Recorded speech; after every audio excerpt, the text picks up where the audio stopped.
So Arcane is back and I'm excited, but first I never made videos back then when Arcane first came out, so I'll say I enjoyed season 1, thought a different character focus was well done, gave it an 8.5 out of 10. Now so far I really enjoyed these first 3 episodes of this new season. I know it's the same main characters, but interesting new perspectives so far from them. Also love the visuals in the opening, always a treat.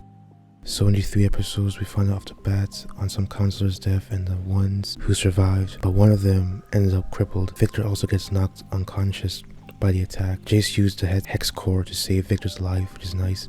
That funeral scene was well animated, along with the music playing. Definitely felt the tone they're trying to capture there. Seeing how broken Caitlyn and her father were was tough to see. The visuals of how Caitlyn views these different people was interesting. When she mentions Vi, she feels his calmness, so I feel even past what happened in episode 3, that will be vital. So with the remaining council, we see they plan to invade the underground, but Mel got 2-1 in her favor on not using hex tech unless as a final resort, which to me at the moment I was watching that scene, I felt that was a mistake because you just never know with these people. At the memorial, they are attacked by the underground and they got access thanks to Ambessa. Jace did pack up this chainsaw lady's son, but like, you're the reason your son was even there, that the kid could have been somewhere else. Trash parents. And not a coincidence, Ambessa group shows up near the end to save the day. Clearly trying to prove a point to her daughter that they have to use full force on the underground.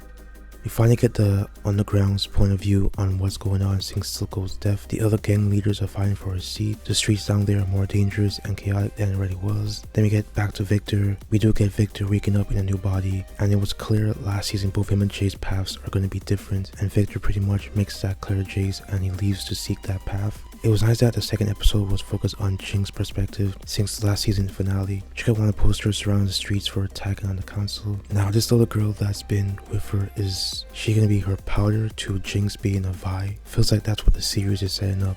Then we get the professor and Echo sneak into pretty much Jace's lab. Jace almost smokes them. They're very lucky. And I'm not gonna lie, I would sometimes wonder how interaction between Echo and Jace would go, though I am glad their first interaction is to sit down and not in a fight. We cut to Victor's whereabouts as he was strolling through this underground streets, makes his way to the specific spots due to hearing voice of Sky in his head. The druggies try to jump him and he ends up freeing the main druggie from his suffering as his body turns back to normal, but with some metal parts on it. So this new awakening for Victor, merging with the hex core, gave him this godlike powers. In episode 3, there was this avatar-like figure that could probably be Victor in the future, or someone who was similar to what happened to Victor now. For the content in episode 3, we see Caitlyn's strike team at work in the underground. You can see Kate's personality be changing, it's more ferocious, and Vi has to be that calm for Kate, as you see how Kate views Vi in episode 1, as I mentioned earlier. Ambessa had a conversation with this lady named Amara, then got shortly subdued by her, or whatever the Black Rose people are. Ambessa's right hand freed himself from Amara's hold, which distracted her and gave Ambessa the opportunity to kill her, and later on the Black Rose takes away Mel, so a new development at hand. Jace, Echo, and the professor head down to where the fail-safe gemstone meshes. For some reason the professor interacts with some type of hex matter which ended up surrounding them in nothingness. And on the Kate and Vi side, they arrive at the site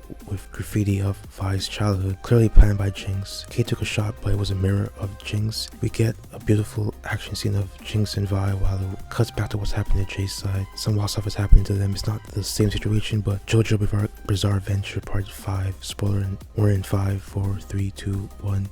Alright, so it reminded me of when Diavolo got caught in Golden Experience Requiem.